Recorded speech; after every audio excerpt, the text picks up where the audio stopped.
Good afternoon, my name is Michelle McAllister, and today we are going to be looking at a sheep kidney dissection. This is my card, and these are the names of some of the features we are going to be looking for.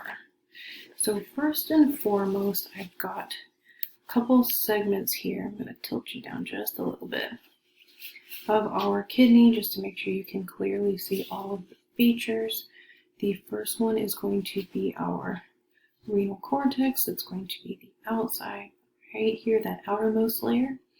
The second feature we're going to look at is the renal medulla, which is going to be our next layer from the cortex. Then I want to point out these features called renal pyramids. They're here, but you can see them clearer here, and they look like this, these shapes here.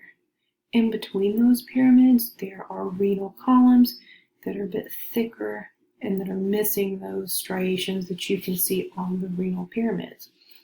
So next, I want to point out the renal sinus. It's going to be a space right here, between the two lobes here. And then our renal hilum, which is going to be, I'm going to turn it over, right here. So this is also going to be our connecting point for some blood vessels and for our ureter, which you can see the superior part of our ureter is here, it's connected. And then I want to look at where we would find our renal pelvis. It's going to sit, let me turn it, right here, this whitish feature here. And then our minor and major calices. Our major is going to be at the top of the picture here, and our minor will be down below. So you can kind of see it. They look a little similar, but they're mostly positional, same structure, just positional.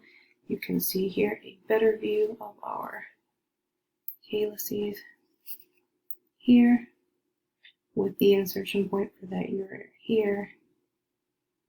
And again, with the renal hilum sitting just behind it. Unfortunately, I was not able to see some of the features very clear, so I do have a 3-part kidney that we're working with here. This is our outside. Okay, so that's what we're looking at as far as our sheep kidney dissection. Thank you.